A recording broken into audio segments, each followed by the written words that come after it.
Hey guys, yesterday we learned about Russia, and today we're going to go on to Peter the Great. And I'm very excited to talk about Peter the Great because his name was Peter and he was great. What are you doing? I'm teaching them about Peter the Great. Get out. Get out. No, I'm a better teacher, I promise. I promise. Get out, get out, I get out. promise. Give me my glasses. Busted. Alright. Thank you. The real Mr. Wood is here, reporting in. Had to handle some stuff. Alright. Here we go. Yesterday we covered Russian background, history, and I actually need to add in a little bit more, just kind of the build-up of how does Peter the Great take over and what type of demographics situation is Russia in right now. Okay, so 16th century Russia, very small type of group of people where their culture and economics were very undeveloped, very backwards compared to the rest of Europe.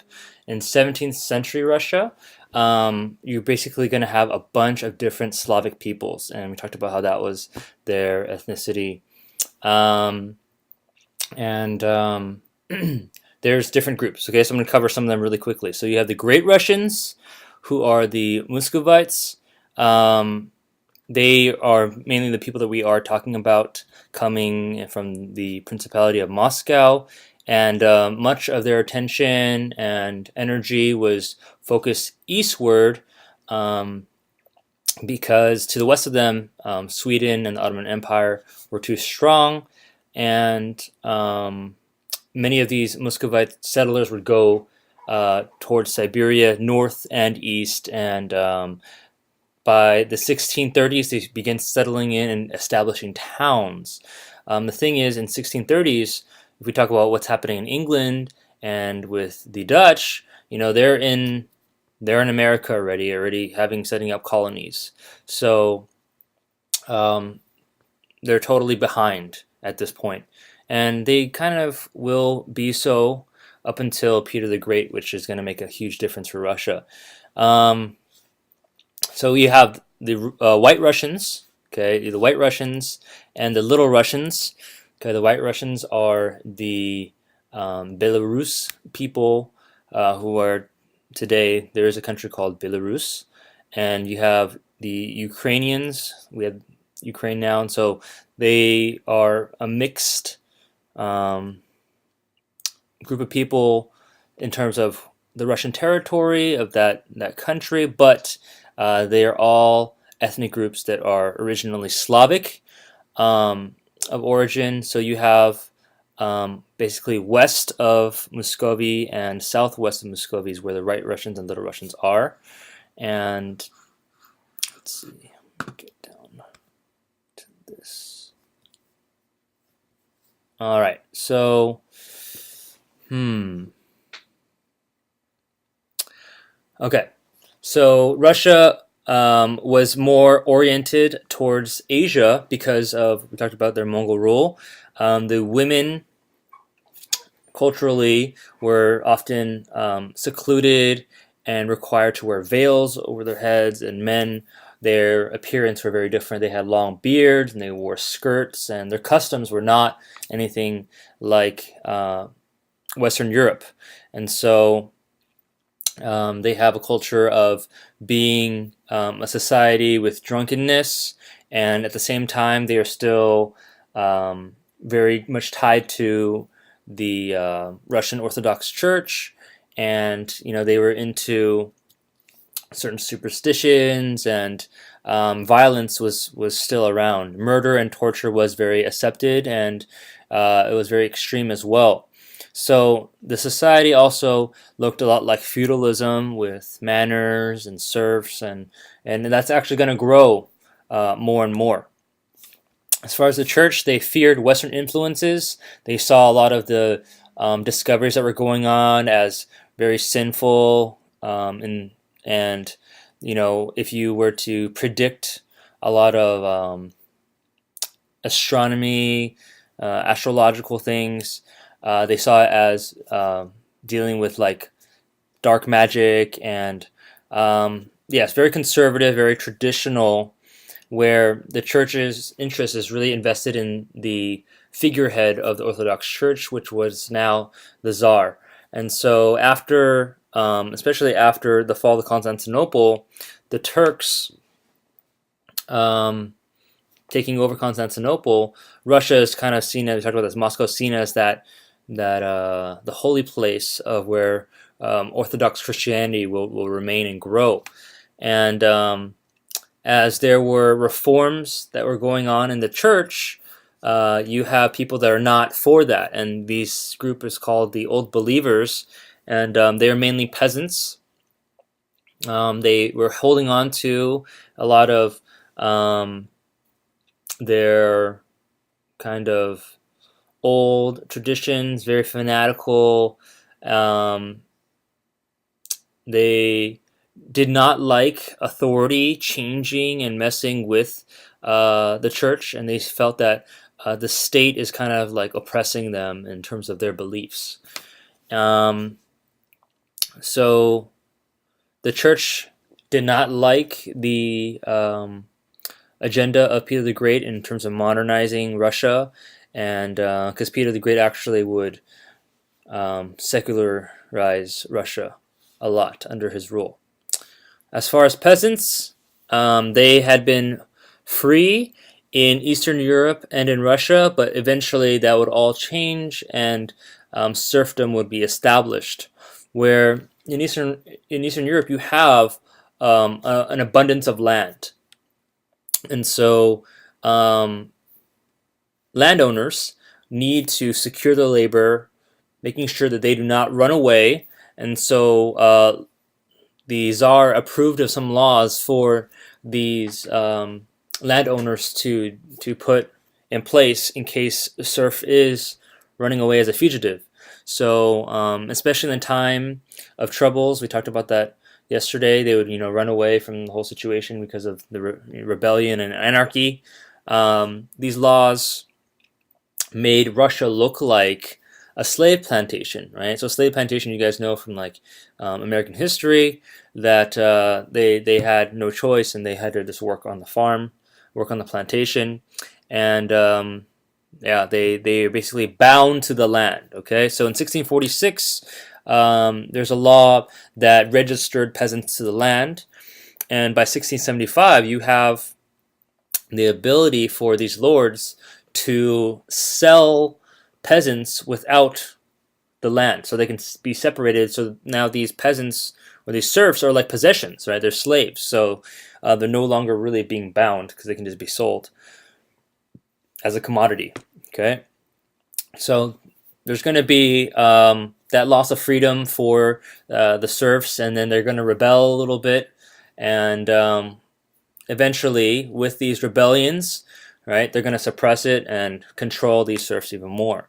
So by the 19th century, we're seeing that Russia was a vast multinational empire, and eventually it will cover 1/6 of the world's land, a very great and big place, and it's going to be a political and cultural world power.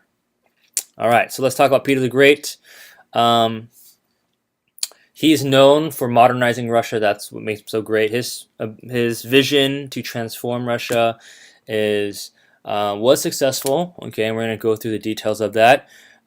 He was 10 years old when he became the co-czar with his half brother Ivan in 1682, and by 1689. His sister was the regent in place, and she was overthrown, and then now he's kind of taking over. So his childhood had a lot of violence and turmoil because there was a lot of nobles trying to control the monarchy using violence and trying to dethrone the sister. What did he find out? Okay, so from this upbringing, he decided two things. One, that the power of the Tsar should be free of the boyars, and it should not be affected by the greed of the Streltsy as well. Okay, and two, military power in Russia needs to be increased. If you kind of remember with Louis XIV and the Fronde, kind of the same thing, right? You need to have an army in place to maintain power and control and to set things straight. Um, he was very fascinated with the maritime powers of northwestern Europe. So we're talking about England, the Netherlands, okay, with the Dutch. He learned Dutch, he learned math and science and navigation, and he even took a trip out to Western Europe. So in 1697, he took his great embassy tour, and his goal was that he wanted to Europeanize or Westernize Russia and really gather technical knowledge. And through that, this whole backward nation that has fallen way behind the rest of Europe, he can now kind of bring back knowledge and also the technology, most importantly. Okay, so where is he actually going? He is going to German states. He went to Holland, the Netherlands, for 4 months, and he spent a few weeks in England as well. And he also talked a lot with a lot of other monarchs. He learned carpentry and shipbuilding, and he returned with 1,000 experts, looking to train others, in these skills and developing new technologies in Russia, so he could bring them back. What ends up happening is that there was a rebellion by the Streltsy, and I'm sorry I did not emphasize who they are. So they're like these marksmen with rifles. They're kind of like guards, soldiers with guns, with very simple rifles. Okay, so there's a Streltsy rebellion in 1698, and this basically cut his tour short, and he had to go back. He had to go back from his tour, right? And so King's mad. What's going to happen? He comes back and he starts torturing them, and he executes some of these Streltsy leaders. He himself killed 5 with his own hands, and over time, we're going to see that Streltsy is going to be completely removed over the years under his rule. Okay. Here we have him in his armor, and he actually had these goals. Okay, so this is probably the real meat and chunk of what's important about Peter the Great. So pay attention very closely. 5 goals. First goal was, hey, let's figure this whole Boyars and Streltsy thing out. Okay, 1, he doesn't want to share power with them. Okay, he wants to hold absolute power. Okay, and we'll explain how he can control that through culture, through different policies. He also began to bring secularization, and he felt that Orthodox Christianity was very much in the past. It's too old world. He did not want to have a patriarch for the Orthodox Church, and he ended up just abolishing that whole position in total. He wanted to reorganize the government, put in a good administration. He would require education for the nobility, and then he will start establishing some universities in Russia. So let's reorganize the government by dividing the country up into provinces, but still creating central and absolute rule, centralization of power. And he wanted to create a police state where he could be in charge, make sure that he can enforce everything is under his say.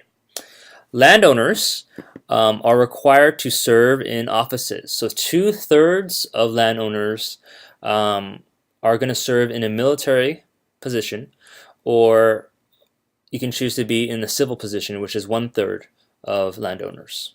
Okay, the economy. So we talked about absolutism. Mercantilism is the system of choice. So establishing a strong economy, and also building up his military, spending his money on that, and also arms industries.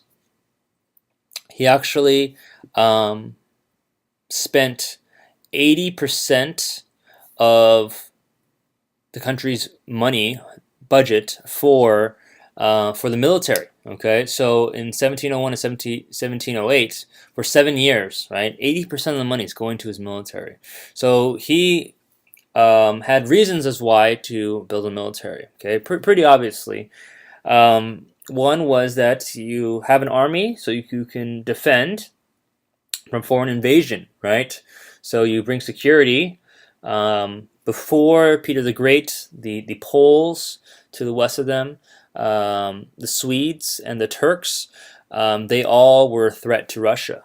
But now you can have an army not just for defense but for offense, and you can expand your borders by fighting, and then you can claim those seaports, those warm water seaports that Russians just love and are always looking for. Okay, so he believed that if he were to have a strong army, then he can see Russia become a world power. Okay, and so he would also require peasants to serve for 25 years. He would have conscription, which is a forced draft, and he was able to build a standing army of 200,000 men.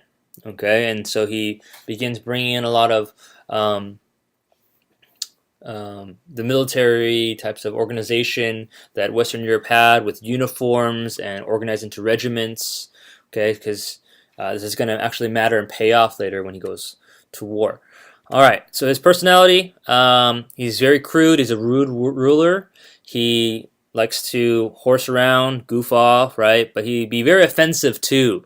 And at times he would like mock the church and say, "Oh, you can be the patriarch," and he's just like throwing it around. And a lot of people who would host the czar were very appalled at just kind of like his act of conduct, right? It's not very, polite and stuff. So as far as dissent goes, anything that anyone who chooses to go against what he says or what he likes, he will be brutal with them. He will suppress it immediately, and he is not afraid to execute people in public, right? So this is something that he would use as a display for all to see, that they would not mess with him. With that, he actually will permit the execution of his own son, Alexei. Okay, so his son Alexei was suspected in trying to overthrow his father, and what ends up happening, he's arrested, he is tortured, and he ends up confessing that he was the one who did it. So it was in Peter's hands whether or not to really go through the execution. Thought about it, and he passed away. Okay. All right. A little more things. I passed out that handout, that blue sheet, the table of ranks. So why don't you go ahead and take a look at that? The table of ranks was established in 1722. This, talks about the rankings of civil offices, and you have 14 levels. You basically level up, work your way up, and by the 8th rank, you can be achieving the status of a noble, and this is based upon merit. Okay, so you have meritocracy, not by just inheritance. Okay, you have to earn it. Okay, to earn it. Okay, customs. Let's do this. Very simply, he brought back a lot of those customs that came from his trip, and some of the things were establishing a book of etiquette. You cannot spit on the floor. Beards must be shaved. Coats must be at knee length. And he would enforce this. Now, was he, the most polite person? No, he wasn't. But he wanted to civilize. Okay, he wanted to civilize and educate the Russian people. So this is targeted, of course, to the boyars, because they were the ones who had a different appearance, and slowly we're going to see Russia is going to evolve. Okay, women generally benefited from this. No longer do they wear the veils; they're not as secluded in society. He actually allows men and women to gather in St. Petersburg to interact, and have leisure activities together. And women eventually have the freedom to marry who they choose. Okay, and so here's a picture of Peter the Great. He himself, after returning from his tour, is cutting off the beards of nobles. Okay, all right. So there was a battle with Sweden. Okay, this is really important. This was called the Great Northern War. It lasted for about 20 years. Here you have Charles XII, King of Sweden, and the first battle was the Battle of Narva. Charles was able to defeat Peter's army. Charles's army was, Peter's army was 3 times larger than Charles, but he still was able to beat Russia, and Peter had to retreat.